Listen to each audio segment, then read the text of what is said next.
Hello everybody, welcome to another video by Good Steward Accounting and Tax. On this video, I'm going to be going over the Maryland Combined Registration application. And this application, primarily the reason why I use it is for payroll. Many of my clients that need to upgrade their tax position to being self-employed. And if you want to know how to become self-employed, convert your hobby into a business, and not only that, convert it to the next level where you're actually a business owner, feel free to call the office. Our link is in this particular video, and you can check out some of the other videos that we have. But for this particular video, we're going to be using this application to get our employee number. From the state of Maryland. But if you look at this little section here, it tells you all the other reasons that this is used for. Okay, so that's why it's a combined registration application. So you can get all those things done. So it's pretty simple. I mean, they're gonna ask you why are you doing this registration. So again, for this purpose, we're going to be doing it for withholdings tax. And since the federal government, a lot of times they're going to want you to do it monthly if we're going to be doing an S corporation, and that's a strategy I specialize in. So we're going to go ahead and we're going to select monthly for the frequency here. Okay, and then they're going to ask you what type of business do you have. So this particular company is a limited liability company. If you are a nonprofit, if you are a Maryland corporation, whatever is appropriate for you, you're going to select that. But 9 times out of 10, many of you are going to have LLCs if you're coming to this page. And we're just answering the questions. Have you paid or do you anticipate paying wages? The answer should be yes. Even if you haven't done it to date, if the year hasn't closed, we want to be able to be in a position to say yes so that when we do that 1099 or that W-2, we already have this number in place. Now we're going to put in our federal employer ID number. So I'm going to put that here. And now they want the social security number. So I'm going to pause for a second. Okay, and we're back. So we don't want to show any proprietary or personal information, especially since this is for one of my companies. I'm setting up payroll. All right, so you didn't miss anything. So I have all the EIN above, and I've got the social security number there. Then they want the person's name. So that's me, Michael Wainwright. And we've got here the name of the business, the doing business as for that business, the address. And then the phone number, and then your email address, and now we hit continue. Then they want to know, hey, enter the first date or anticipate that you anticipate paying individuals. So we're in the month of September. Okay, so I'm going to say September 1st, but I've got until the end of the year to decide how much I have paid myself for the year by the time I finalize that 1099 or that W-2, whomever I'm paying. So we've got 2021 into the number of individuals, including the officers who you've paid wages to. So I'm glad I said that out loud, because if we're talking about wages, we're really not talking about a 1099. We're actually talking about a W-2. So I'm going to be the only one that gets a W-2.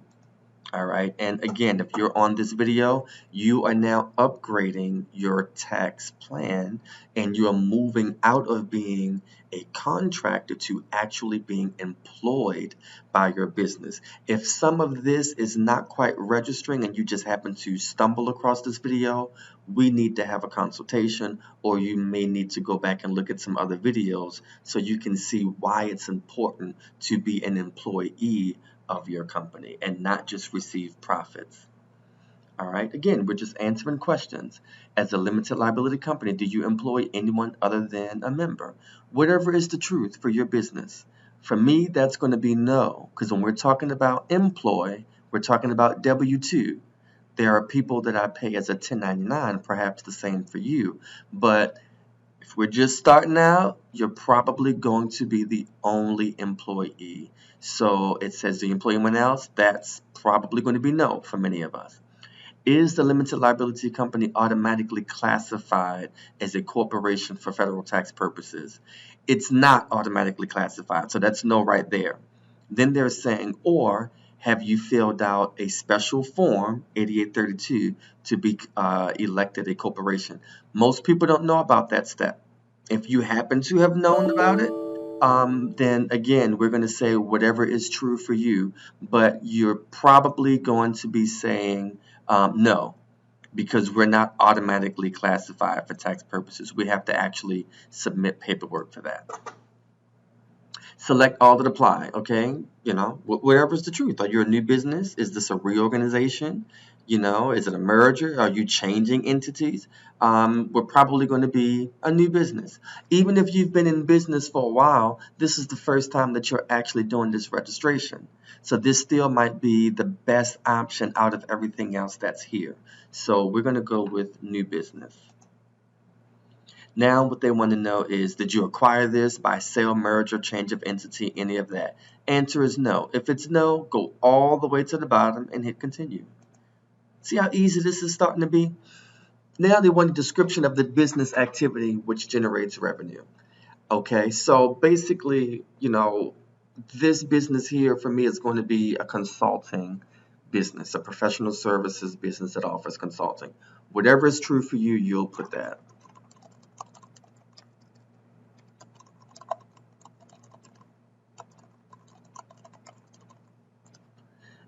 Does the location described provide support services to any other units? No. If you answered yes, I didn't. Do you operate more than one location in Maryland? In Maryland, the answer is no. Then they want your name, all right, and your social. So what are we going to do? We're going to pause. And we're back. So once you put in the name of the owner, now for those of you that have a partnership or a multi-member LLC and you have multiple members on it, that screen we just left from, you would put every partner's or every owner's personal information on that page. All right, now we come here and they're saying this is a new registration. They're confirming all of the details and all of that is true. Then they want to say who's the preparer. So it's me. They want my name. They want my email. I'm going to submit my application. Now let me mention this because we just found this out recently. If the name of the preparer does not match the name that's on the application as the owner or one of the owners of the business, and if there is not a power of attorney logged with the state, they will not accept this application online. And they will not notify you by any means as to why you have not received your employer credentials in the mail. So that's very important to know. So if you're going to have a staff person do this, in fact, I would say you should not have a staff person doing this because they want the preparer to be either someone that has power of attorney logged under this business or one of the owners. So I just wanted to make sure I mentioned that so you don't run into any lags. And here we have this page. And what are we going to do? We're going to print, save as PDF, because we don't play with no government agency. They got dementia, Alzheimer's, and amnesia. And we're not going to play. So I'm going to go ahead and save this. This is my combined registration application for Maryland, for Good Stewart Enterprises, and we did this on 9/1/21. That just makes it easy for me to identify it so that, it only takes about a week, 7 days. When 7 days elapse, now I can call them and say, hey, I haven't seen anything in the mail, and I have all this as my confirmation. I hope this video has been a help to you.